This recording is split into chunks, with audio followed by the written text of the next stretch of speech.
Olá, muito boa tarde. Agora, meio-dia, o Jornal da Assembleia está no ar. Veja os destaques desta quinta-feira, dia 17 de julho. Frente Parlamentar em Defesa do Comércio Varejista se reúne hoje aqui na Assembleia Legislativa. Todas as repartições públicas do Estado podem ser monitoradas 24 horas por dia. A ideia de proteger patrimônio e servidores. E na última reportagem especial sobre cuidados paliativos, você vai entender a importância da equipe médica na hora da família se despedir de um ente querido. Agora, no Jornal da Assembleia. E hoje tem reunião da Frente Parlamentar em Defesa do Comércio Varejista de São Paulo aqui na Assembleia Legislativa. E o repórter Jeremias Gomes tem as informações ao vivo. Boa tarde, Jeremias.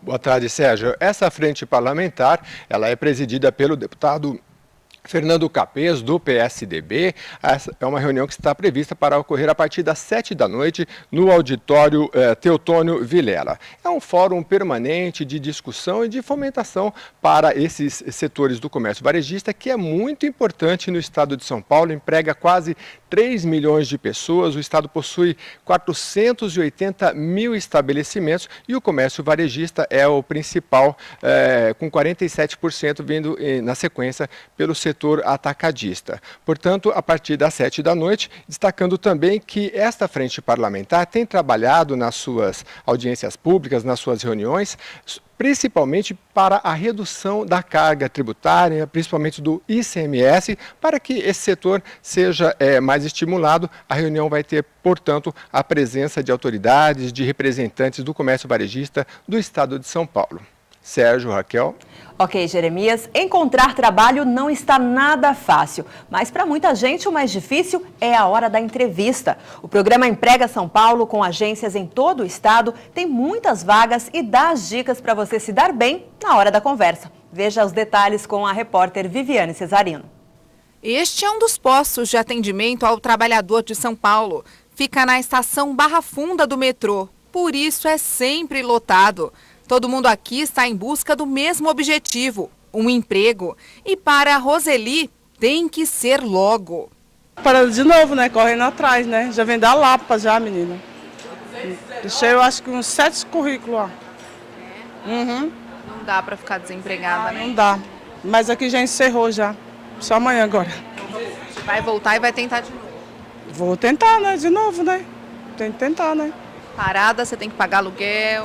Tem que pagar aluguel, não dá para ficar parada. Esta semana, as chances são grandes. O programa Emprega São Paulo oferece 21.383 vagas no estado. Só na capital são mais de 13 mil.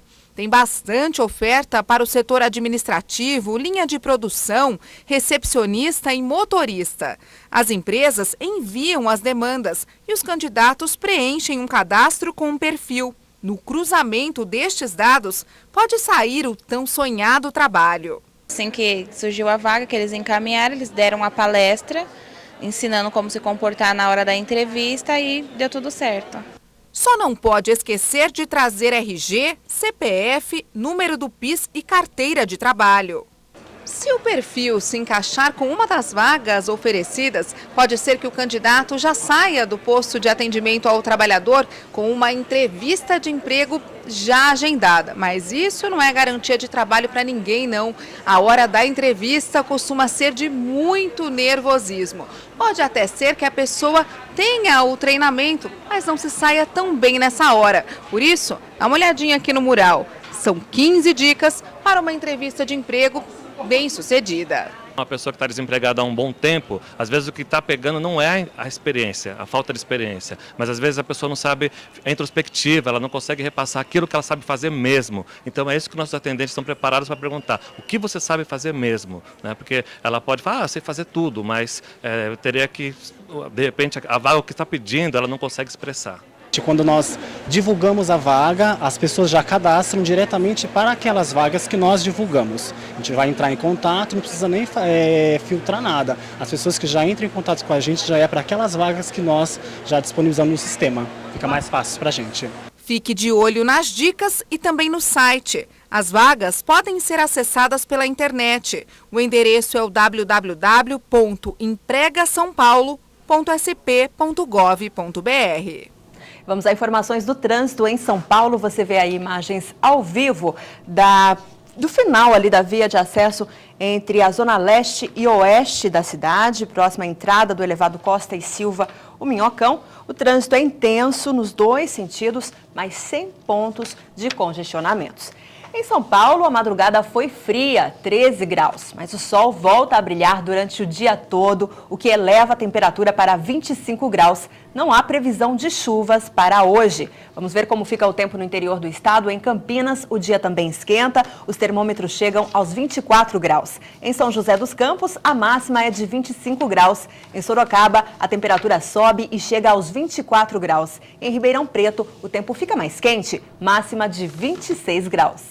Você vai ver a seguir. Repartições públicas podem ser obrigadas a instalar câmeras de monitoramento e vigilância para proteger patrimônio e servidores. A gente conta os detalhes depois do intervalo. Até já!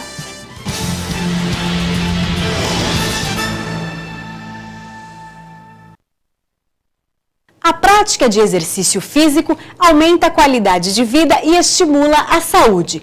Pessoas com o hábito de se exercitar diminuem o risco de doenças vasculares, ganham massa muscular e estimulam o emagrecimento. Quem pretende levar uma vida mais saudável pode começar com exercícios ao ar livre, em parques, praças e centros esportivos. O ideal é aproveitar os momentos mais frescos do dia, antes das 9 e depois das 5 da tarde, evitando o calor.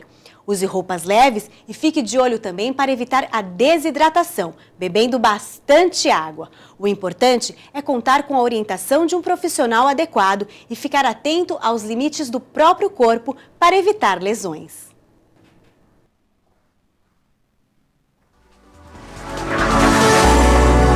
TV Alesp, a TV da cidadania.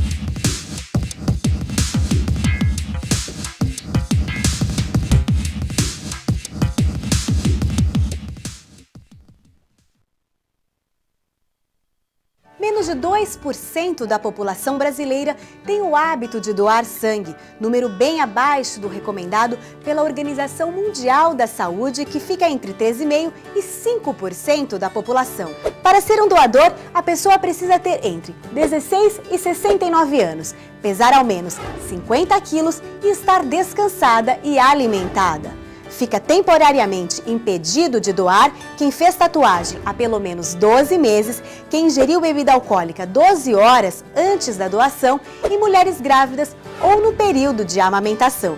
A doação de sangue leva poucos minutos e ajuda a salvar vidas. Procure um hemocentro perto de sua residência e seja um doador. Essa é uma campanha da TV Alesp a serviço do cidadão.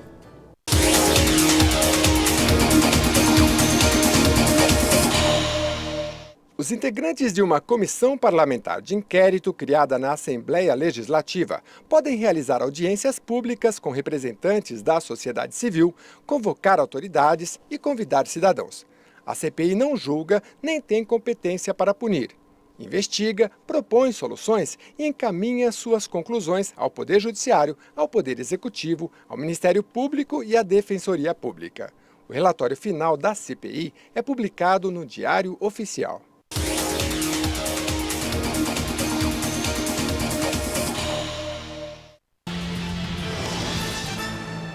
Antes do começo do recesso parlamentar de julho, deputados e representantes de vários setores da cultura de São Paulo se reuniram para discutir a liberação de verbas de incentivo às artes. Representantes do setor cultural do estado de São Paulo que lutam pela ampliação de verbas, com o apoio do deputado João Paulo Rilo, do PT, se reuniram com o secretário de Estado da Cultura, Marcelo Matos Araújo, para cobrar mais recursos para o PROAC Editais.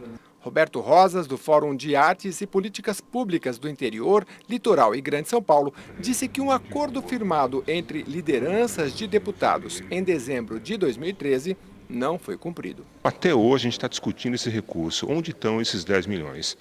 A última informação que nós temos, então, é que nós estamos chegando, fim dessa luta toda, estamos chegando a 40 milhões no PROAC Editais, devido a uma suplementação de verba feita pelo próprio governador, pedido pelo secretário de Cultura.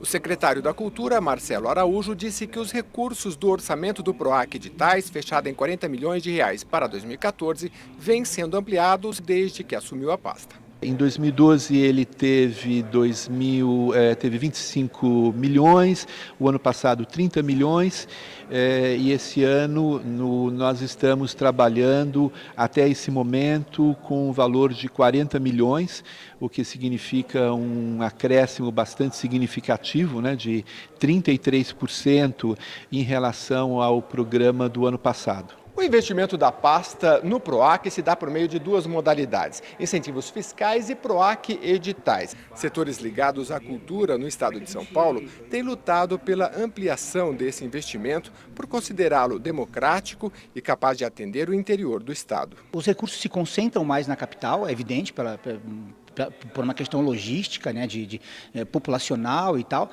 mas o interior ele precisa ser contemplado também. Ao todo, são 42 editais que devem começar a ser lançados no início de julho, nas áreas de dança, teatro, música, museu, patrimônio cultural e culturas negra e indígena. O deputado João Paulo Rilo, do PT, ressaltou que o aumento de recursos no orçamento do PROAC Editais é fruto da luta dos movimentos ligados à cultura e lamentou que o secretário da pasta não reconheça o acordo realizado na Assembleia. Eles negaram durante um longo período, o secretário negava essa posição do governo, então um desentendimento, a gente não sabe qual dos dois está falando a verdade ou está faltando com a verdade. E agora, recentemente, tivemos a notícia de que, mesmo o Barros tendo feito outro acordo, o líder do governo, um novo acordo há 2 semanas aqui para garantir 4 milhões e chegar aos 44, o secretário não reconhece esse acordo. Eu me comprometi a conseguir, junto com a Secretaria do Planejamento, Secretaria da Fazenda, Secretaria da Casa Civil, encontrar esses recursos para suplementar a dotação da Secretaria e ela poder, então, destinar. Reconhecendo o mérito, inclusive, da propositura de que isso é correto, de que isso é bom para a cultura e para o Estado. Nós assumimos esse compromisso e vamos honrá-lo. Repartições públicas podem ser obrigadas a instalar câmeras de monitoramento e vigilância. A intenção é dar maior segurança aos servidores, além de proteger o patrimônio do Estado. A cada dia que passa, se torna mais comum o uso de câmeras de vigilância e monitoramento nas ruas, escolas, empresas, aeroportos, rodoviárias e residências. A tecnologia tem garantido maior sensação de segurança. E esses equipamentos, muitas vezes, têm ajudado na solução de muitas ocorrências. Prefeituras têm investido cada vez mais nesse tipo de mecanismo. E a polícia aprova como forma de coibir a violência. A pessoa sabendo que ela está sendo monitorada de uma certa forma, isso influencia no seu comportamento. Né? Nós temos um determinado comportamento dentro dos prédios, a gente entra no elevador, a gente verifica que está sendo filmado. E isso nos dá uma segurança, mas também tem um outro lado que nos condiciona a maneira de agir. Muitos crimes são verificados por essas câmeras e os policiais militares na ponta da linha, dentro de suas viaturas, acabam sendo avisados e algumas prisões são efetuadas nesse contexto. São Paulo é a cidade com o maior número de câmeras no Brasil.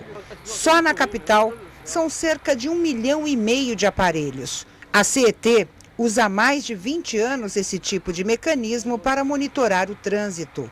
Essa quantidade pode ainda aumentar. Proposta apresentada na Assembleia Paulista quer a instalação de câmeras nas repartições para dar mais segurança aos servidores e público, além de garantir também a integridade do patrimônio. A ideia é defendida por especialistas em segurança. O sistema integrado de segurança, quando a gente fala em integrado, a gente está falando em integrar não só câmera, a gente está falando em alarme, a gente está falando em procedimentos. Ele diminui os riscos e também a quantidade de erros. Em termos de atendimento, no dia a dia, isso vai sendo tão rotineiro que ele acaba trabalhando realmente da forma que ele está habituado a fazer e a câmera vai pegar essas falhas, ajudar em elucidar treinamentos, de repente, para corrigir essas pequenas falhas aí. O autor do projeto, o deputado Jorge Atto, do PMDB, defende a instalação das câmeras como eficiente ferramenta na prevenção e solução de problemas. O objetivo desse projeto é fazer com que a gente possa fazer com que as pessoas que queiram praticar um delito comecem a repensar. Porque hoje a polícia consegue chegar ao autor. Nós tivemos um caso recente aí, né, desses assassinatos na Avenida Paulista e outros locais, que através das câmeras a gente consegue descobrir, detectar quem são os autores. E nós precisamos de usar a inteligência. E a câmera é uma das inteligências, assim como detector de metais é importante, assim como, né, o desarmamento, o controle do outro pilar que aumenta, que sustenta a violência, que é exatamente a bebida alcoólica, as drogas ilícitas. E se nós conseguirmos controlar esses pilares, certamente teremos melhor qualidade de vida, mais segurança, mais ordem pública. Vamos a mais informações do trânsito em São Paulo. Você vê imagens ao vivo da Avenida Aricanduva, uma das principais ligações entre o centro e a zona leste da capital. Trânsito intenso nos dois sentidos. No primeiro plano, você vê os motoristas que seguem para a região do ABC. E no sentido oposto, são os motoristas que vão ter acesso aí à Radial Leste. Veja como fica o tempo nesta tarde para o interior e também no litoral do estado. Em Santos, a temperatura começa a se elevar. Máxima chega aos 25 graus. Em São José do Rio Preto, o sol brilha forte, 26 graus. Em Mogi das Cruzes, os termômetros não passam de 25 graus. E em Piracicaba, a temperatura máxima deve chegar aos 25 graus. Depois do intervalo, na última reportagem especial sobre cuidados paliativos, você vai conhecer a importância da equipe médica para a família na hora da despedida do paciente terminal. A gente volta rapidinho, não saia daí.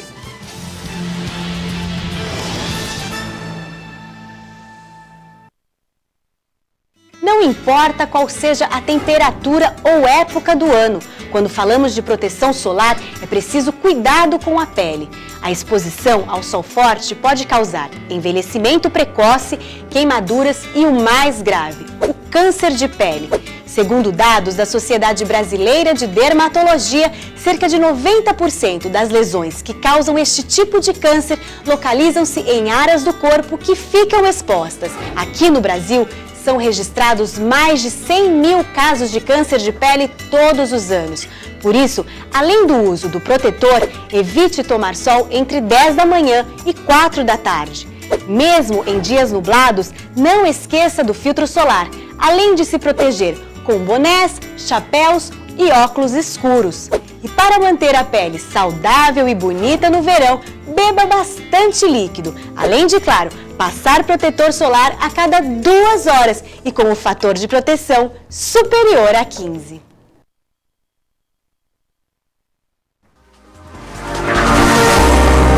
TV Alesp, a TV da cidadania.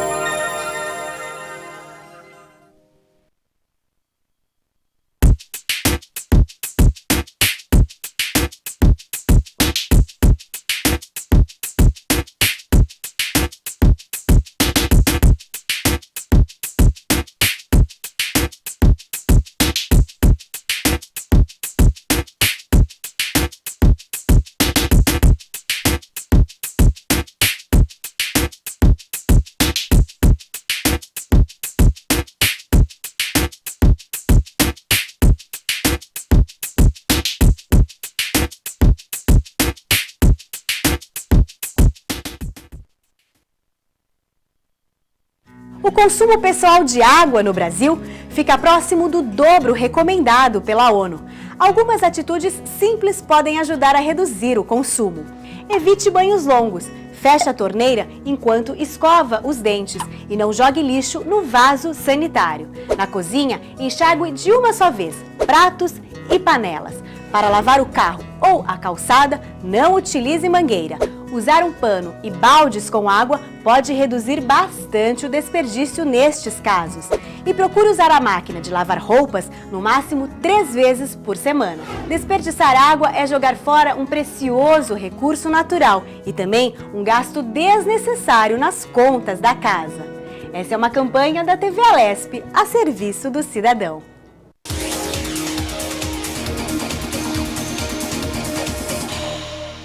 Deputados são os representantes do povo, eleitos para o parlamento.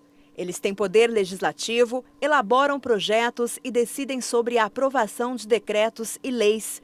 Cabe também aos parlamentares fiscalizar as ações de governo. Qualquer cidadão pode candidatar-se a deputado, desde que pertença a um partido e receba uma quantidade mínima de votos. Quanto mais votos o partido receber, mais deputados a sigla elegerá para o parlamento.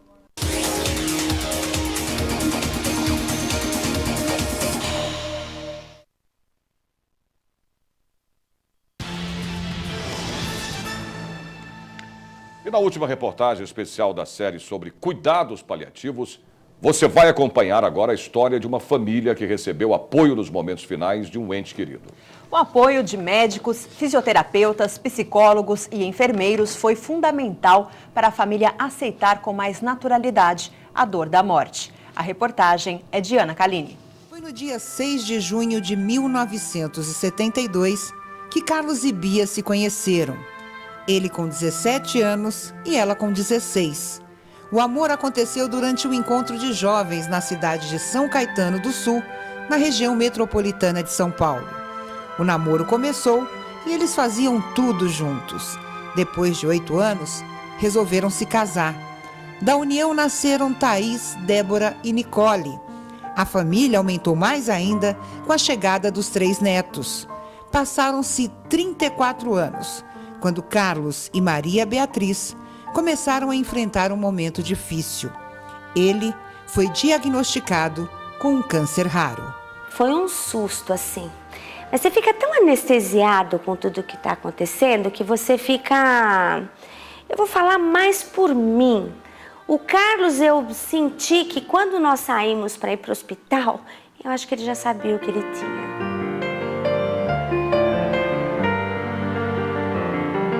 Nesse momento, Bia teve que se fortalecer e no Hospital das Clínicas descobriu a equipe de cuidados paliativos. A equipe foi fundamental nesse momento. Quanto a vida do meu marido estava indo embora, não sei se eu vou conseguir me fazer entender. Estava indo embora, eles estavam trazendo a nossa vida de volta. Olha, ele está indo, mas a vida de vocês continua. E isso é fundamental, porque você se perde. Você se perde, você não consegue centrar que, no meu caso, por exemplo, que a pessoa mais importante da minha vida estava indo embora.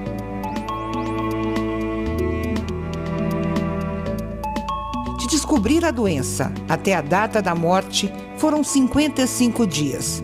Não somente Bia passou pela equipe de cuidados paliativos do HC, mas toda a família que assistiu o final de vida de Carlos sem sofrimento e sem dor. Hoje, muitos familiares passam por esse processo. Quando o paciente falece, o familiar tende a sofrer demais com essa perda em decorrência de todo o processo de adoecimento que geralmente se traz nesse contexto. E nós fazemos, então, um acompanhamento no ambulatório de cuidadores luto, que a gente chama, né? Cuidadores enquanto o paciente ainda está sendo acompanhado por nós e luto depois que esse paciente falece. Ainda segundo a psicóloga, cada um tem o seu tempo. Tanto o paciente para ir embora, quanto a família para sair do luto. Na literatura se diz que em 6 meses essa pessoa pode vir a apresentar um luto complicado, né? O que seria isso? É a não estabilização novamente das questões emocionais em decorrência da perda. E aí a gente faz o convite para que eles possam vir, ou serem acompanhados individualmente ou em grupo. Bia ainda vive a saudade, o luto. Mas foi Carlos que também a ajudou a passar por esse momento. Carlos sempre foi uma pessoa muito família, muito presente, muito companheiro, muito amoroso, muito sedutor o tempo todo. Essa falta que me faz. As lembranças estão por todos os cantos do apartamento. Foi lá que Carlos, aos 59 anos de idade, no dia 4 de junho de 2013, se despediu do amor da sua vida, Bia. A hora que ele deu o último suspiro, que escorreu uma lágrima assim no canto do olho dele, foi como se eu tivesse tirado um caminhão de cima de mim. Eu senti uma paz que não dá para te explicar.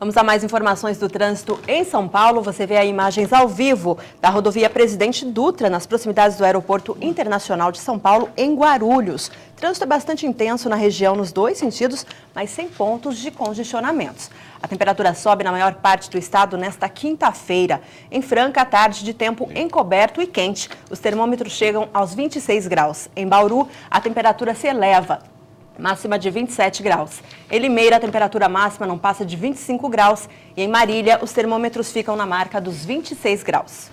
Por hoje é só. O Jornal da Assembleia termina aqui. Nós voltamos amanhã, a partir do meio-dia. Você pode rever as reportagens da edição de hoje do Jornal da Assembleia na internet. E basta acessar o site, anote aí, www.al.sp.gov.br e clicar em redes sociais. Uma boa tarde para você. Boa tarde para você. Até amanhã.